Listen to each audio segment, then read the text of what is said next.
Get the unmissable news stories of the day. This is the Beijing Hour. Examining the events that impact and shape China and the rest of the world.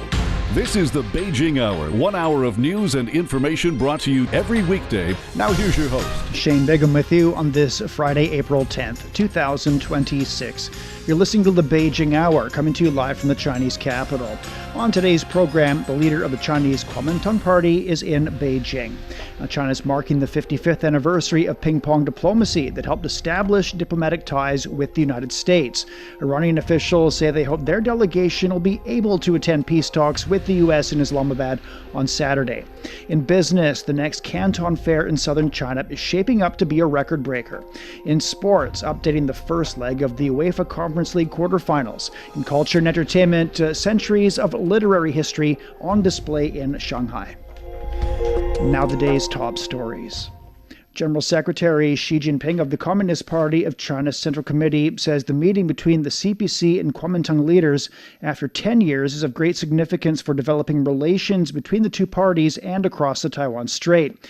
In his meeting with Chinese Kuomintang Party chairperson Cheng Li-wen, Xi Jinping said compatriots from both sides of the strait will come closer together. 当前世界百年变局加速演进。 Changes seen in a century are evolving at a faster pace. Regardless of how the international landscape and cross-strait relations evolve, the general direction of human evolution will not change. The overarching trend of the rejuvenation of the Chinese nation will not change, and the great tide of compatriots coming together and drawing closer will not change. It's a historical necessity. We're full of confidence about this. Xi Jinping put forward 4 opinions on the development of cross-strait relations. He promotes the promotion of spiritual harmony through positive affirmation, upholding the protection of the common homeland with peaceful development, enhancing people's livelihoods and well-being through communication and integration, and striving to realize the great rejuvenation of the Chinese nation through solidarity. Chung said the KMT and CPC should uphold the common political foundation of the 1992 consensus and oppose Taiwan's separatist activities. She also expressed hope for prosperity. Under the leadership of General Secretary Xi, the mainland has achieved remarkable results in its development and will maintain sustained growth. The 15th five-year plan is just getting started. I'm sure it will reach new heights, and it's well worth expectations. Cheng's leading a delegation on a visit to the Chinese mainland. They were in Jiangsu province and Shanghai before arriving in Beijing. Pan Deng spoke with Chair Professor Rong Ying at Sichuan University about the messages from the CPC and Kuomintang Party leaders. I'd like to start with the 4 opinions put forward by General Secretary Xi Jinping on the development of cross-strait relations. Give us your thoughts on these 4 crucial opinions. These 4 points proposals very much touched upon the basis, the foundation, and also present a bright future for the cross-strait relationship. This is, of course, again, a very much reflection of the need and the prospect that as long as the political forces uphold the One China principle and uphold the 1992 consensus, that is the common ground for cooperation. But I think most importantly is that as China grows, as China develops, and in the context where the region and the world undergoing dramatic changes, uncertainties, only unified China, a China that I think provides stabilities, provides predictabilities would help. And that is why I think the Taiwan compatriots, as long as they uphold the most important principle, the political foundation, there will be more, I think, opportunities for development. Tell us more about your thoughts on Chairwoman Cheng Li-wen's remarks in this meeting.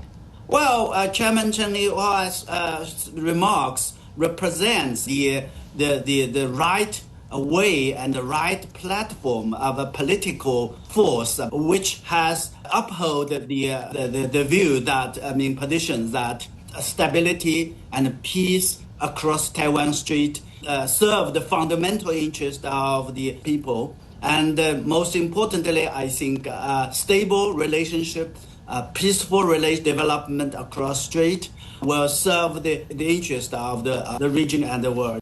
As Professor Rong Ying on cross-strait relations and reunification. China has outlined a roadmap for cross-strait relations in its plan for economic and social development, pledging to deepen cooperation and exchanges during the 15th five-year plan. The State Council Taiwan Affairs Office said authorities will work to integrate Taiwan businesses into the mainland's new development paradigm. The plan highlights the Fujian pilot zone for integrated development, as well as key platforms in Pingtan, Kunshan, and Dongguan. Zhang Wensheng of the Center for Taiwan Studies at Xiamen University shared his thoughts on the opportunities for the island's development. The 15th five-year plan is a major step toward China's modernization and presents opportunities for Taiwan. It outlines initiatives for deeper cross-strait integration, including the prospect of a common market and pilot zones for integrated development. The plan also emphasizes strengthening cultural and national identity through exchanges.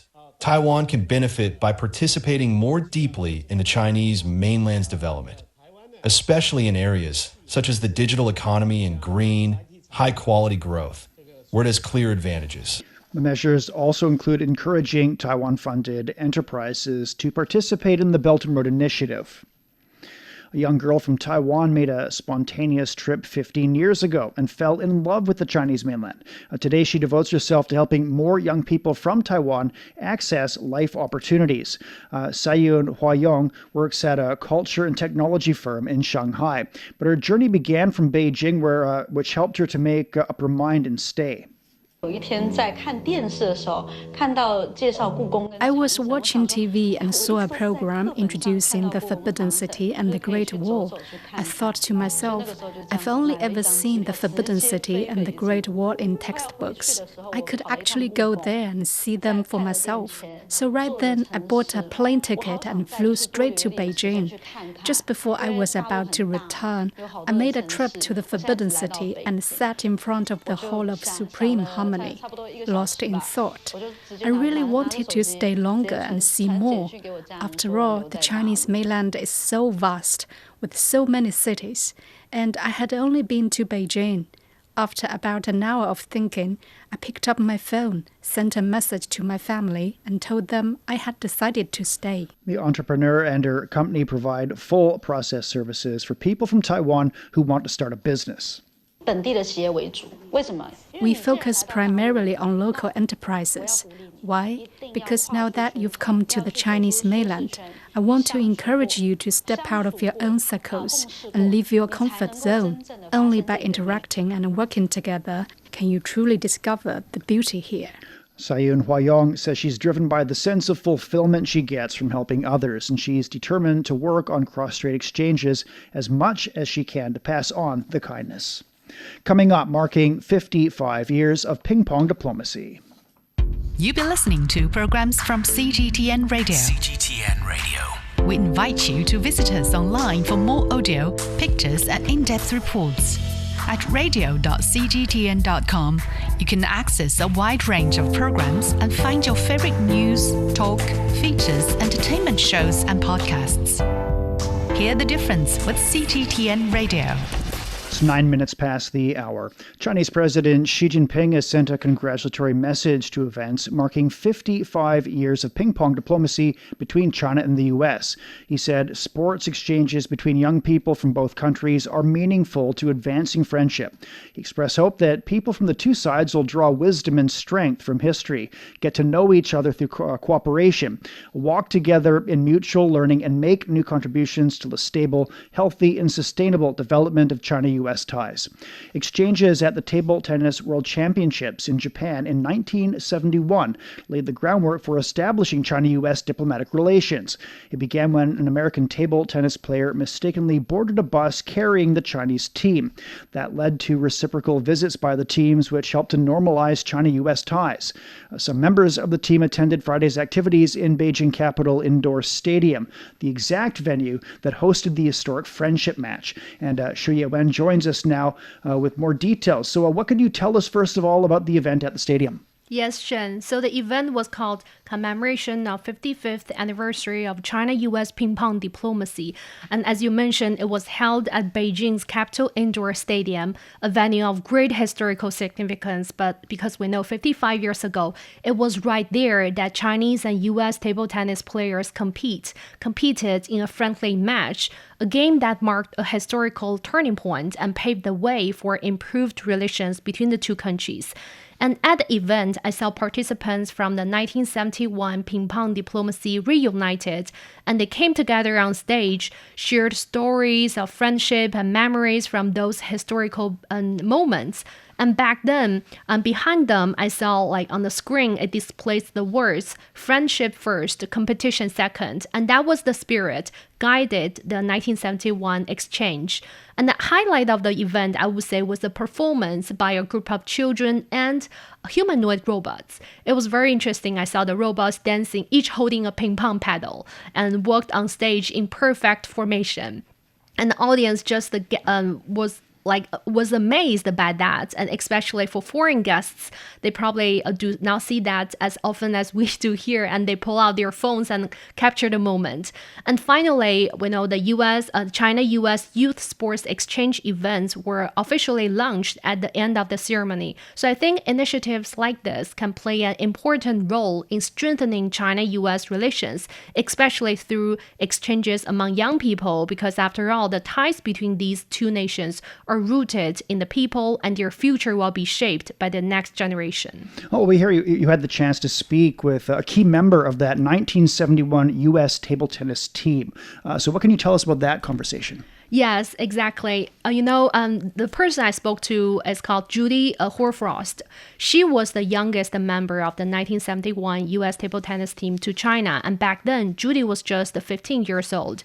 And she told me that she was very glad to be back to China and that she never expected the small ping pong ball could become a symbol of China-U.S. friendship for 55 years. And she felt honored to be part of this precious legacy.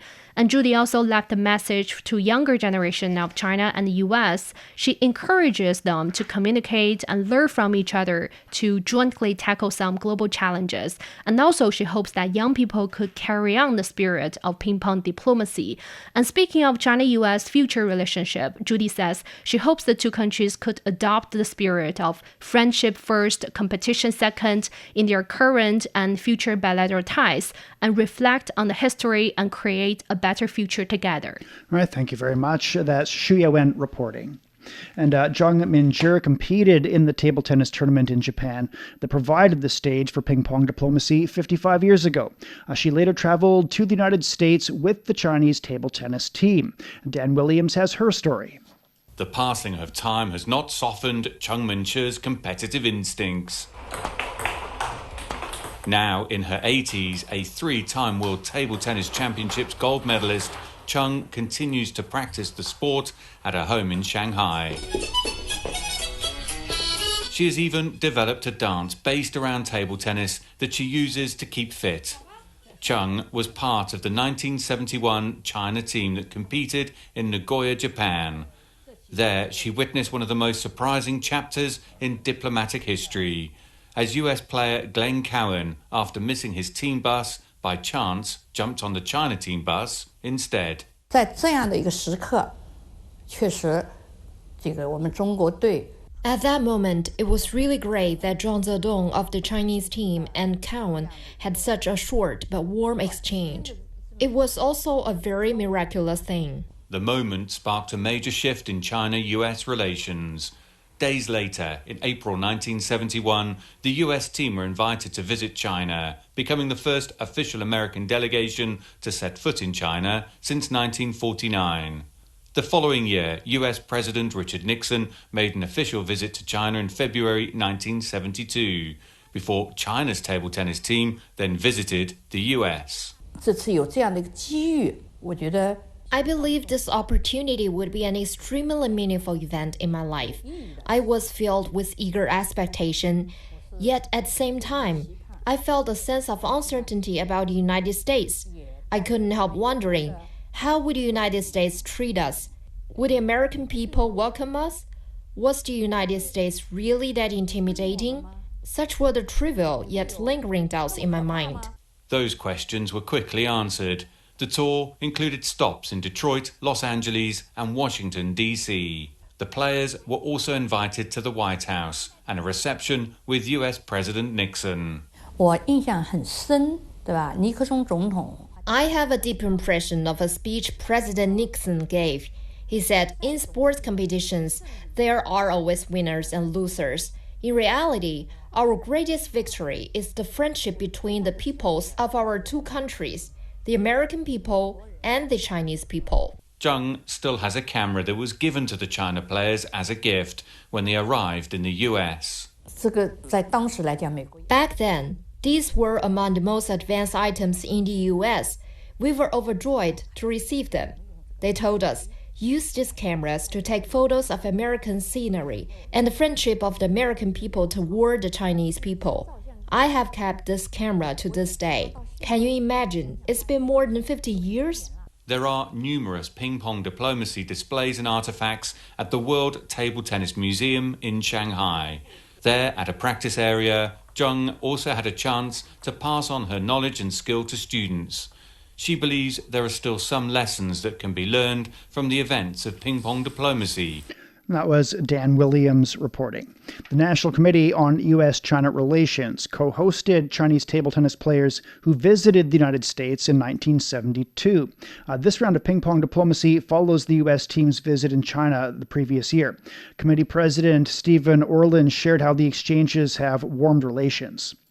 We, along with the Table Tennis Association, hosted the Chinese ping pong team. And what it did overnight was it changed attitudes among the people of America towards China. They saw these kids who were great ping pong players. You know, the fact that the funny part was the Chinese, their motto was friendship first, competition second. So they would, when the Chinese would not lose one match. But what they would always do, especially if they were a hometown player, they would lose one match to kind of demonstrate their friendship. But all of a sudden, there was all of this warmth towards China. So it was the brilliance of Nixon and Kissinger and Mao and Zhou Enlai was extraordinary, because they understood that the political breakthrough, unless if you kind of built the foundation, it collapsed. So the ping pong diplomacy effectively created this foundation, created a base so that the political breakthrough could have something to rest on. That was the president of the National Committee on China or U.S.-China Relations on the power of sports in bilateral relations. Shenzhen's been exploring ways to achieve development targets without encroaching on wildlife habitat. Sean Caleb's traveled there to find out about efforts at bridging the divide in the literal sense. Sometimes a carefully disguised infrared camera can be a researcher's best friend. In Shenzhen, it's always a challenge to capture a good picture of the rare threatened species, the leopard cat, in the wild. A man-made bridge teeming with local flora and fauna, designed and built to protect the local habitat. In fact, the entire ecological system was designed from the perspective of the animals. We tried to imagine how animals would move and behave and design the bridge from their point of view. This mountain was split in half to allow for construction of a major highway leading in and out of Shenzhen. When engineers carved the valley, one mountain became two, and the wildlife habitat was suddenly limited. Designers went to work. The bridge was built to replicate the natural habitat. Many locals thought it was a lot of work with no guarantee of success. Many people were curious about that question. Some citizens wondered whether animals would really use it, so we installed monitoring devices, little eyes, to track the animals. It is all part of China's commitment to keeping the country green and environmentally sound. The nation recently adopted an environmental code. One of the driving forces behind the measure, veteran environmentalist and NPC deputy Liu Zhongmei. I believe this sends a very strong signal to the world. In the past, many achievements of our ecological civilization reform were reflected through policies. We issued numerous reform policies. The bridge was completed in 2023, and within a few weeks of opening, the calculated gamble paid off. The first leopard cat took its timid first steps, crossing into a brave new world. Since then, other bridges have followed, and scores of animals have followed as well, proving there can be a way to bridge the gap between development and wildlife. That was Sean Caleb's in Shenzhen.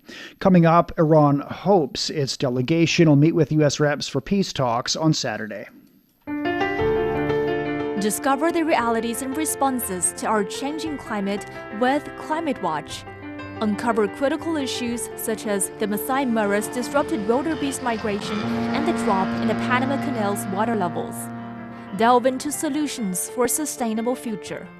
Tune in to Climate Watch on your favorite podcast platform. Become more eco-conscious and take action to protect our planet. At 21 past the hour, Iran's deputy foreign minister says he hopes the country's delegation will be able to attend talks in Islamabad as scheduled. Pakistan is set to host Iran and the United States for negotiations on Saturday. Meanwhile, Iranian Supreme Leader Mojtaba Khamenei declared victory in the war against the United States and Israel, adding that Iran will move the management of the Strait of Hormuz into a, quote, new phase. Iranian Foreign Minister Abbas Araghchi warned the U.S. against letting Israeli Prime Minister Benjamin Netanyahu kill diplomacy. He said allowing Israel to continue its offensive in Lebanon could derail the fragile ceasefire. Iran's parliament speaker stressed that Lebanon's an inseparable part of the ceasefire agreement. U.S. President Donald Trump says he's asked Israeli Prime Minister Benjamin Netanyahu to scale back on bombings of Lebanon to support diplomatic efforts at the ceasefire. He also threatened Iran over the tolls it charges on ships passing through the Strait of Hormuz. The Wall Street Journal reported that Iran is demanding $1 per barrel of oil. And Trump had touted the idea of a joint venture with Iran to charge transiting fees. Iranians have mixed reactions to the two-week truce. Some are hopeful, while others say the United States cannot be trusted. Saper Saremi spoke with people on the streets in Tehran. A fragile ceasefire is now in place after weeks of conflict. You know, we are dealing with Trump and Netanyahu, so you shouldn't be optimistic at all. Being pessimistic is also not good because Iran is interested in good faith negotiations. Iran is interested in reaching an agreement. So I'm somewhere in between. I'm not optimistic and I don't want to be pessimistic. Inside Iran, public reaction to the ceasefire is deeply divided, reflecting both relief and lingering anger after weeks of war. Some are demanding justice for those killed. There is nothing wrong with negotiating, but I hope it doesn't end to our detriment. So many young people and also our leader have been killed. Their blood must be avenged. I am happy that the U.S. has been defeated, but regarding the ceasefire, I don't trust them. Many others say they feel a sense of relief after weeks of fear and uncertainty. I was under a lot of mental pressure, and it was hard for me. I am happy. Yes, I am indeed happy. Analysts say the coming days will be critical in determining whether this ceasefire can hold or it's only a temporary pause in a much longer conflict. With negotiations expected to begin soon, much will depend on whether both sides can move beyond threats and build trust. That was Saper Saremi in the Iranian capital. Israeli Prime Minister Benjamin Netanyahu says he's seeking direct talks with Lebanon. Following repeated appeals by the Lebanese government to open negotiations with us for peace, I instructed last night in the cabinet to begin direct negotiations with Lebanon in order to achieve two objectives.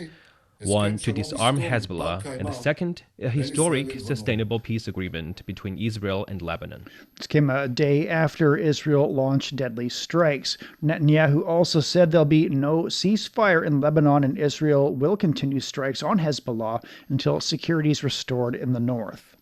A UN spokesperson says the world body welcomes any direct negotiations between Israel and Lebanon. Stefan Dujarric says there's no military solution to the conflict, expressing hope that the road to diplomacy will be taken. He warned that continued violence in Lebanon is putting the ceasefire between the U.S., Israel, and Iran at risk. With the announcements of the ceasefire between Iran and the United States, the ongoing military activity in Lebanon poses a grave risk to the ceasefire and efforts towards a lasting and comprehensive peace in the region. The Secretary General reiterates his call on all parties to observe the ceasefire immediately. Iran's parliament speakers warned that continued Israeli attacks on Hezbollah in Lebanon will bring explicit costs and strong responses. NATO Secretary General Mark Rutte says they understand the needs for changes that U.S. President Donald Trump's demanding under threats of Washington's withdrawal from the group. He made the remarks in a speech at the Reagan Institute in Washington, a day after meeting with Trump and the president's latest broadside against the alliance. This alliance is not whistling past the graveyard, as you would say in the United States. Allies recognize, and I recognize, we are in a period of profound change in the transatlantic alliance. Europe is assuming a greater and fairer share of the task of providing for its conventional defense. And from that, there will be no going back, and nor should there be. This is a move from unhealthy codependence to a transatlantic alliance grounded in true partnership. Rutte said he acknowledged that some NATO members have been slow to respond when they were asked for assistance in the U.S.-Israel attacks on Iran. But he also said that all of them were surprised by the attacks because Trump did not inform them ahead of time. The NATO chief added that some European countries have provided support, including basing and logistics. The Artemis II crew is preparing to return home. The spacecraft splashdown in the Pacific Ocean will test the systems needed to safely bring astronauts back from deep space. And it's the first such mission in 50 years. NASA Associate Administrator Amita Shastira expressed confidence in the re-entry. The Orion spacecraft will enter the Earth's atmosphere at approximately 25,000 miles per hour. That heat shield, the thermal protection system, which is built by American hands and American factories, for materials designed to withstand temperatures that approach the surface of the sun, will bear the full force of that reentry. Every system we've demonstrated over the past 9 days, life support, navigation, propulsion, communications, all of it depends on the final minutes of flight. We have high confidence in the system and the heat shield and the parachutes and the recovery systems we put together. The mission began with a launch designed to send humans beyond low Earth orbit for the first time since 1972.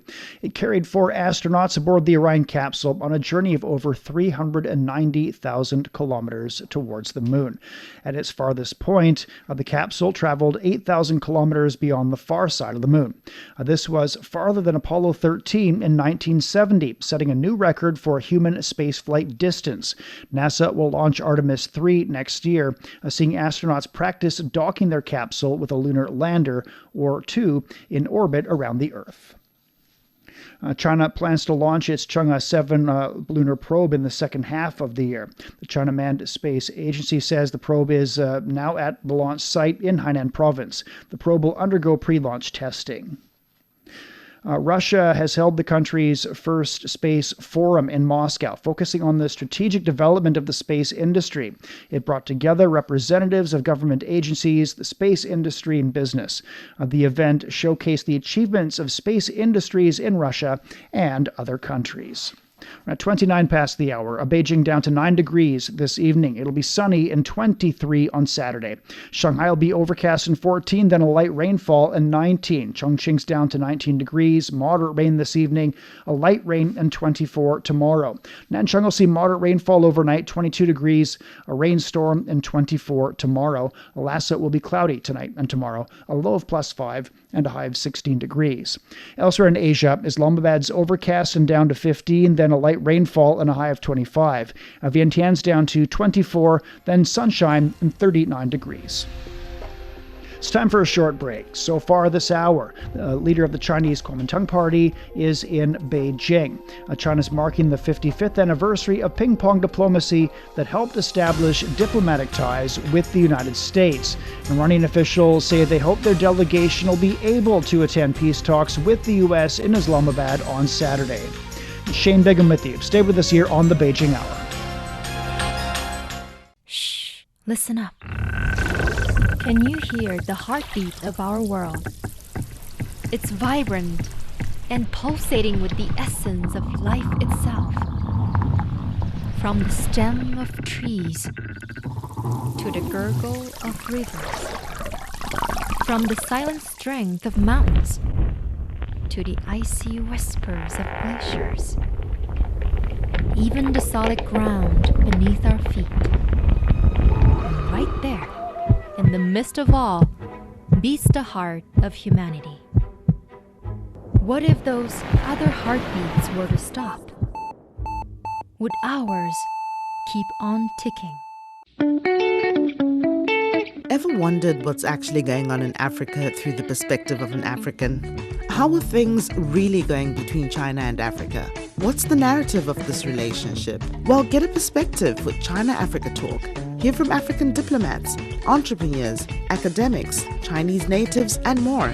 Get on our wavelength every week to find out what's real with China-Africa Talk. Find us on your favorite podcast. We'll see you there. Examining the events that impact and shape China and the rest of the world. This is the Beijing Hour, 1 hour of news and information brought to you every weekday. Now here's your host, Shane Bigham with you on this Friday. Still to come. In business, the next Canton Fair in southern China is shaping up to be a record breaker. In sports, updating the first leg of the UEFA Conference League quarterfinals. In culture and entertainment, centuries of literary history are on display in Shanghai. To contact us, you can email radio@cgtn.com or follow our X account @CGTNradio. But first of all, with a check of the day's headlines, here's Tianyu. Thank you, Shane. General Secretary Xi Jinping of the Communist Party of China Central Committee says the Chinese nation has been thriving thanks to joint efforts from Chinese compatriots on both sides of the Taiwan Strait. He made the remarks while meeting with Chinese Kuomintang Party Chair Chen Li-wen in Beijing. Compatriots on both sides of the Taiwan Strait belong to the Chinese nation. People of all ethnic groups, including our compatriots in Taiwan, have together built this unified, multi-ethnic country, jointly written the glorious history of China, collectively created the splendid Chinese civilization, and nurtured the great national spirit. They have also forged the shared conviction that our territory must not be divided, our country must not be fractured, our nation must not be broken up, and our civilization must not be interrupted. Chen is leading a delegation on a 6-day visit to the Chinese mainland until Sunday. He said the KMT and CPC should uphold the common political foundation of the 1992 consensus and oppose Taiwan separatist activities. Chinese Foreign Minister Wang Yi says Beijing is willing to work with North Korea to continue consolidating the positive momentum of relations. While meeting his counterpart in Pyongyang, Wang said China would deepen cooperation across economic, diplomatic, and people-to-people fields. He also called for joint efforts to promote regional peace and stability. Choi Song-hui described bilateral ties as stable and long-standing, reaffirming support for the One China principle and China's core interests. She said Pyongyang stands ready to advance ties with China. This year marks the 65th anniversary of the signing of the Treaty of Friendship, Cooperation, and Mutual Assistance. Both sides will hold commemorative events to boost dialogue and broaden cooperation. Iran has announced that a delegation will go to Islamabad for peace talks, as its negotiations with the U.S. delegation are set to begin on Saturday. Supreme Leader Mustafa Khamenei says Tehran has not sought and does not seek war, but will not give up on its legitimate rights.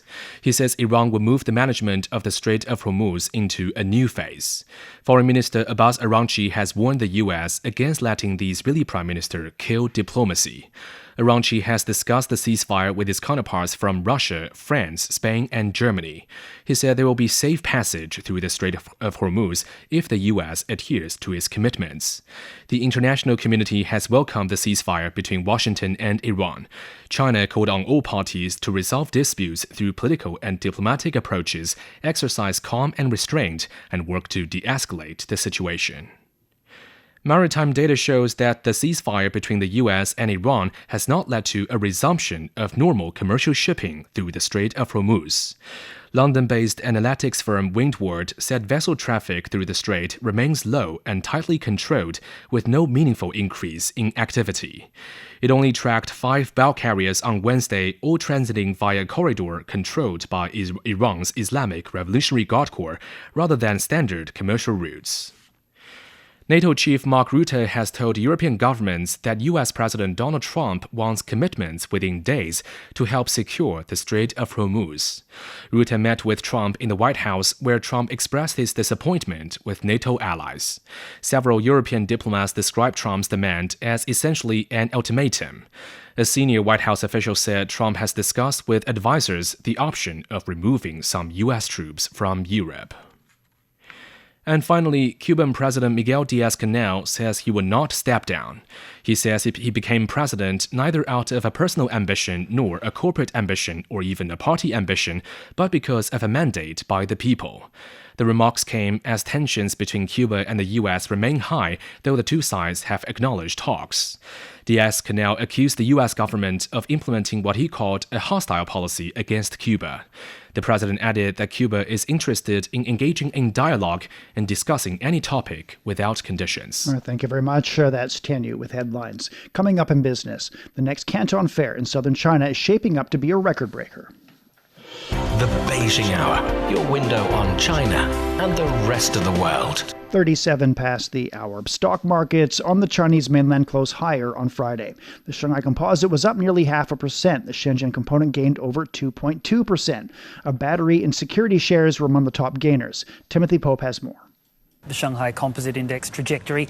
It did manage to end the week on a higher note, up about 0.5%, although still a little below 4,000 points.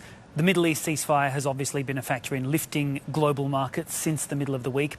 But the latest Chinese economic data has highlighted a bit of a side effect of the closure of those now infamous Straits of Hormuz.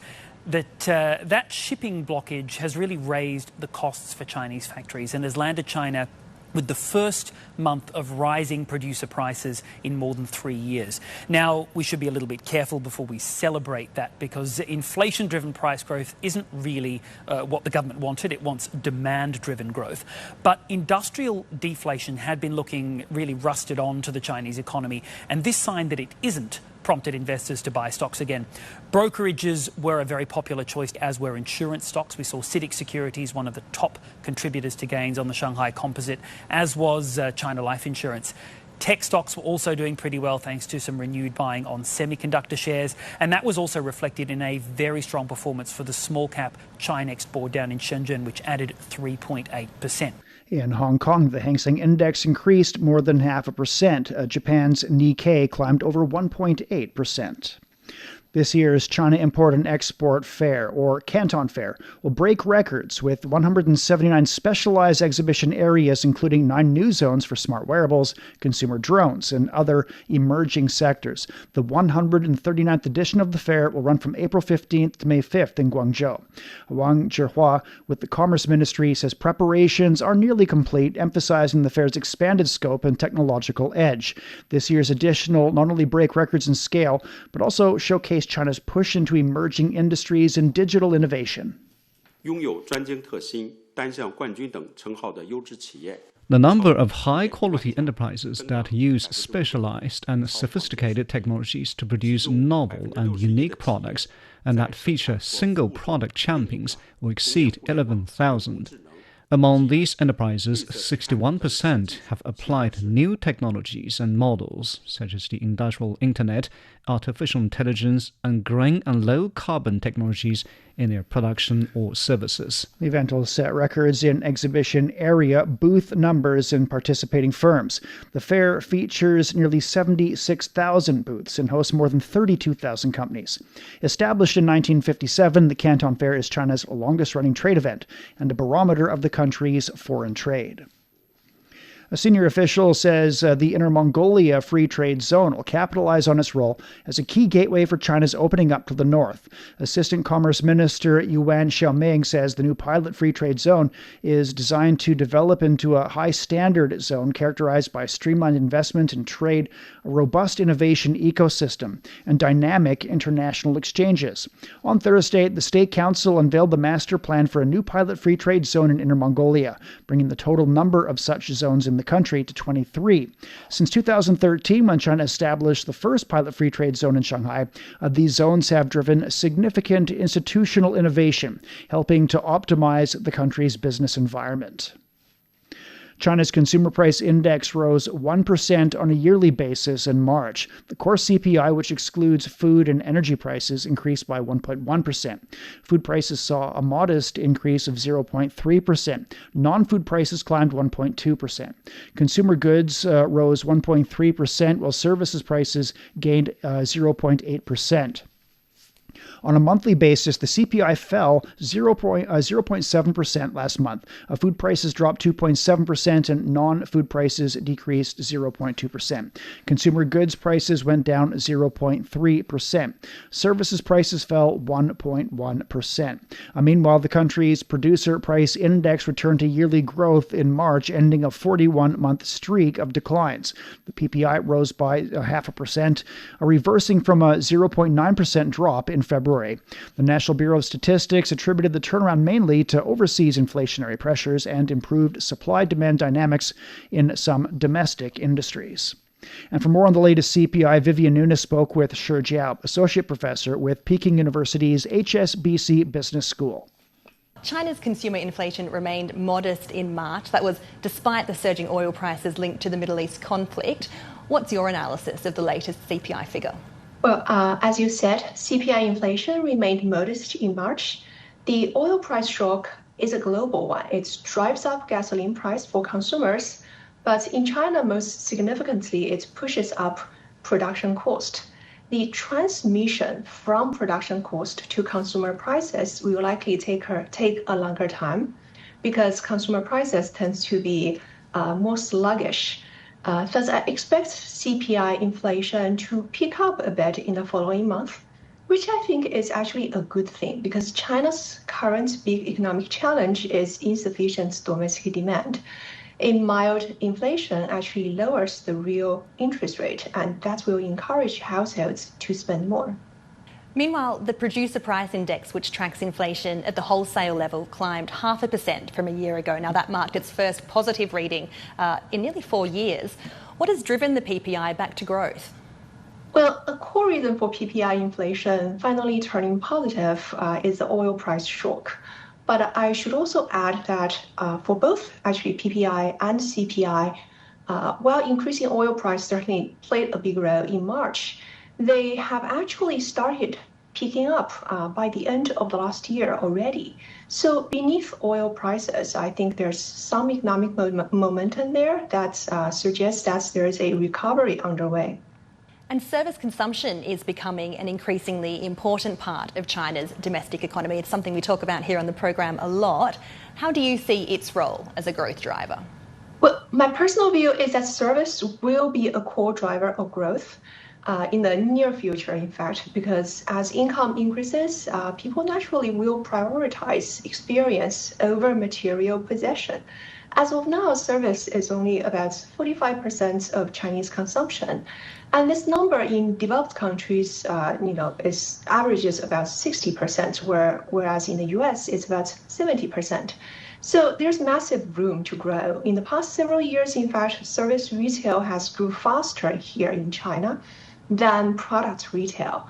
So people are spending a lot more in experiences like traveling, dining, entertainment, and health services. And I think this gap is going to keep closing in the future. That was Associate Professor Shi Jiao with Peking University's HSBC Business School, talking about China's latest CPI and PPI figures. Chinese border authorities handled 185 million entries and exits in the first quarter, and that was up 13.5% from a year earlier. According to the National Immigration Administration, mainland residents made up nearly 92 million cross-border trips, a 14.2% increase. Foreign nationals made over 21.3 million border crossings in the first 3 months. That's a gain of 22.3%. Visa-free entries accounted for nearly 78% of the total made by foreign nationals. The U.S. economy grew much slower than originally thought in the last quarter of 2025. Government data shows GDP growth at 0.5%, a sharp downward revision from the 1.4% estimate. Tony Waterman has details from Washington. This data shows that the U.S. economy was expanding, but at a rather sluggish pace at the end of last year. The final reading at 0.5% is about a third of what it was originally thought to be. And it's a dramatic slowdown from the 4.4% growth in the third quarter of last year. Now, this isn't that surprising. The U.S. government was shut down for a record 43 days last fall, so that shaved off quite a bit of growth. But digging deeper into the numbers, and it's pretty plain to see that the U.S. economy is teetering a bit. Consumer spending, which accounts for more than 2/3 of the economy, expanded, but at a much slower pace than earlier in the year. Spending on things like cars and clothing slowed dramatically from the previous quarter. Business investment also slowed down, and full-year growth at 2.1% is the weakest since 2022. And of course, now the U.S. is under new economic strain from the ongoing conflict in Iran. Gas prices have spiked roughly 40% since it started. Grocery prices are starting to rise, which is going to impact consumer spending. And new data from the U.S. Commerce Department shows that at the end of last year, Americans' disposable income shrunk by more than $18 billion, while personal consumption increased by over $103 billion. This means American households are spending a higher percentage of their earnings and saving less. Now, if this trend were to continue, consumers may have to either cut back on their spending or take on more debt at a time when household national debt is already at a record high. That was Tony Waterman reporting. You're listening to the Beijing Hour, and coming up in sports, we're updating the first leg of the UEFA Conference League quarterfinals. Sideline Story brings you all things sports related. The hottest topics, latest events, juiciest stories, all with a very personal take. Subscribe to Sideline Story Podcast for heated sports discussions covering events that are happening in China and around the world. 47 past now, turning to sports. We start with football. Jean-Philippe Mateta inspired Crystal Palace to a 3-0 home win over Fiorentina in the first leg of their UEFA Conference League quarterfinal. Mateta opened the scoring from the penalty spot in the 24th minute and was also involved in the second goal as Tarek Mitchell finished off a rebound shortly after. Ismaila Sarr added a third to give Palace a strong advantage heading into the return leg in Italy. Elsewhere, Shakhtar Donetsk beat AZ Alkmaar 3-0, while Rayo Vallecano defeated AEK Athens 3-0.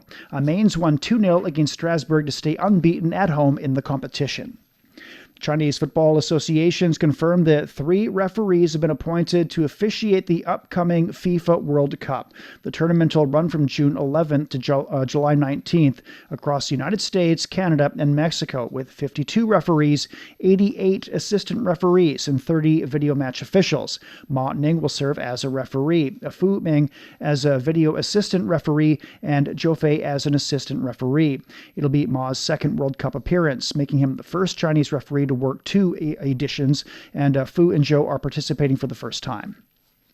Liverpool defender Andrew Robertson will leave the club at the end of the season after 9 years at Anfield. The Scotland captain's made over 370 appearances since joining from Hull City in 2017, winning several major trophies, including the Premier League and the Champions League. Robertson said it was never easy to leave Liverpool, adding that the club and its fans will always mean a great deal to him. During his time at Anfield, he registered 13 goals and 69 assists across all competitions. His departure follows the earlier announcement that Mohamed Salah will also leave the club at the end of the season. Barcelona has lodged a formal complaint with UEFA over referee decisions in their 2-0 home defeat to Atletico Madrid in the Champions League quarterfinal first leg. The club said the complaint relates to a second-half incident involving a disputed restart and a handball inside the penalty area, where play was allowed to continue without a penalty being awarded or a VAR review. The referee did not send the decision to the monitor, prompting objections from the bench. Barcelona is requesting clarification of the incident and access to officiating communications. In badminton, Wang Jiri has advanced to the quarters of the Badminton Asia Championships after a straight games win over PV Sindhu in women's singles. The world number 2, fresh off her All-England Open title, took the game 21-18 after a tight battle before pulling away in the second 21-8 to seal the match. Wang said sticking to her game plan was key. She's a really aggressive opponent, both her attacking style and her overall play. She's also tall with long reach, so on the court, it feels like she's covering the entire area. I think the key for me was to stick to my own strategy. In the first game, I made quite a few errors in my backcourt control, but after making adjustments in the second game, I improved my shot consistency. Wang will face Japan's Riko Gunji next. In men's singles, Shi also moved to the quarterfinals after a straight games win over Lee Chuk-yo, 21-11, 21-10 in a dominant display. At the Shooting World Cup in Spain, Olympic champion Sheng Lihao claimed the men's 10-meter air rifle title in a tightly contested final. 8 shooters competed for the podium, including Sheng and 18-year-old teammate Ma Sahan. Sheng stayed within striking distance early on and gradually moved into the lead during the elimination stage with a series of composed and high-quality shots. Ma showed promise in the opening phase but struggled to maintain consistency and finished just outside the medals in 4th place. Sheng later reflected on the victory, calling it a turning point in his season. I think this is the new beginning for me. I hope I can perform even better in the competitions to come. I really enjoy testing myself against athletes from different countries. Competing with them tactically like this is very interesting. Well, he then held his nerve in the closing stage to secure the win, with Serbia's Aleksa Rakonjak taking silver and Sweden's Victor Lindgren finishing with bronze. Finally, in tennis, Jannik Sinner fought past Tomasz Machac in 3 sets to reach the quarterfinals at the ATP Monte Carlo Masters, despite dropping his first set at a Masters 1000 level event since last October. The world number 2 made a fast start, breaking early to take control of the opening set, which he closed comfortably. Machac responded well in the second, pushing Sinner into a tiebreak and testing him physically throughout the match. He eventually recovered to seal the win. Sinner did, to face Felix Auger-Aliassime, while Carlos Alcaraz will advance with a 3-set victory over Thomas Martin Etcheverry. You're listening to the Beijing Hour. Coming up in culture and entertainment, centuries of literary history on display in Shanghai. From north to south, east to west, people in China are chasing their dreams and leaving their mark. Want to know how they beat the odds and made a difference? Footprints brings you the true life stories of their journeys. 53 past the hour. In culture and entertainment, centuries of literary history have been brought to life in Shanghai. The exhibition, Writers Revealed, Treasures from British Collections in the National Portrait Gallery, London, has opened at the Shanghai Museum, featuring 135 rare works on tour, including portraits, manuscripts, and handwritten notes from some of Britain's most celebrated writers. The show offers visitors a closer look at the lives and legacies of literary giants such as William Shakespeare and Jane Austen. Zhang Yue has more. T.S. Eliot, John Milton, William Wordsworth, the Bronte sisters. You've probably heard the names of these British literary icons 1,000 times, but how often have you seen their faces? Here at Shanghai Museum in Pudong, there is an unprecedented exhibition titled Writers Revealed, Treasures from British Collections and the National Portrait Gallery, London. From March the 18th until July the 13th, it will provide a rare opportunity to come face to face with some of the most well-known figures in English literature. It is about sharing and about dialogue. So lots of our great treasures are in this exhibition, such as MPG number 1, which is Shakespeare. Of course, any serious conversation about English literature will include Shakespeare. His portrait is definitely one of the highlights of the exhibition. It was the founding portrait in the collection. Its acquisition number is number 1. It's the only portrait of Shakespeare that has a good claim to have been painted from life. At this time, portraits, really grand portraits, were just painted of members of the royal family and aristocrats, people ruling the country and the really wealthy people. And people like Shakespeare, who were writers or other craftsmen or artists, they were getting more modest portraits like this, small, head and shoulders only, not with lots of elaborate clothes. Also on display, a manuscript of Charles Dickens' Great Expectations, a true treasure from the 19th century. It's a wonderful manuscript to have in the exhibition. He changed the ending in the manuscript, and you can see where he's crossed out the original sad ending and changed it into a happier ending on the page, which is really exciting to see. As the 20th century unfolded, women writers came to the fore. J.K. Rowling has created the magical Harry Potter universe that continues to captivate readers around the globe, adding a new chapter to the ever-evolving story of English literature. And the list doesn't stop there.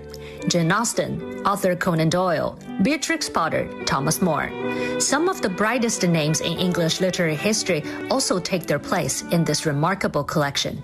Throughout its run, a rich lineup of accompanying events, including academic lectures and more, will be held at the museum, inviting visitors to immerse themselves in this extraordinary convergence of literature, art, and history.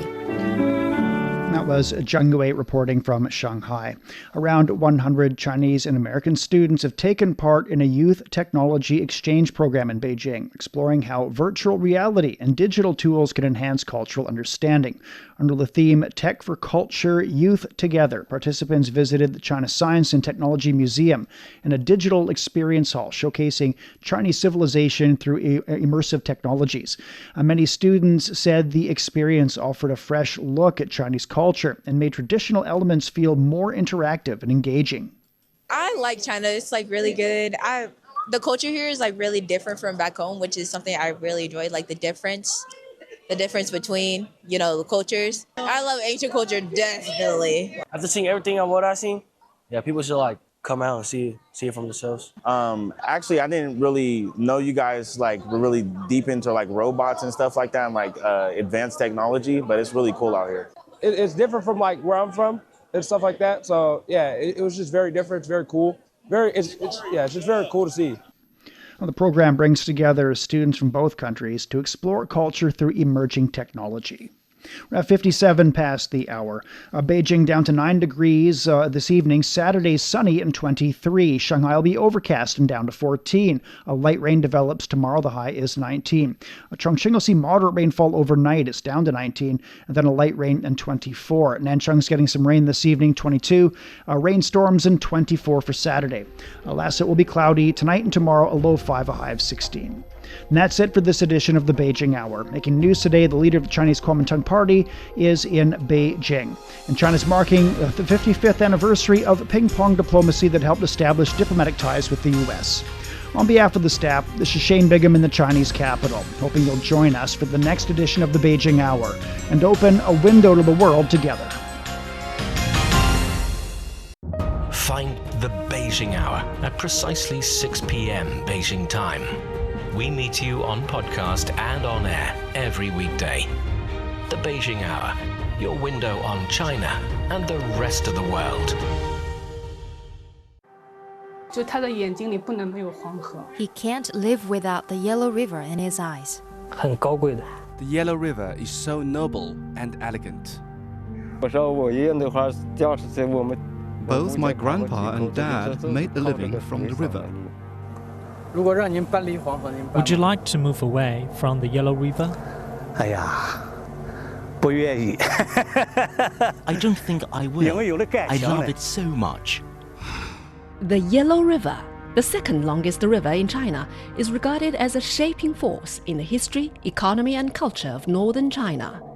Today, about 100 million people live within its water basin, making up nearly 9% of the country's population. How is climate change felt at its headwaters, and what are the locals doing to cope with it? What are the descendants of the boatmen doing? What has kept some people from leaving their home village by the river, and what has drawn others back? Could the fading fishing community revive in a time of digital transformation? From 2021 to 2024, our reporters visited the upper, middle and lower reaches of the Yellow River, talked to the herders, farmers, boatmen, fishermen and eco-activists who share a close bond with the river, and present their stories in pictures, podcasts and videos, all in our 12-part series, The Yellow River Mosaic, available only on CGTN Radio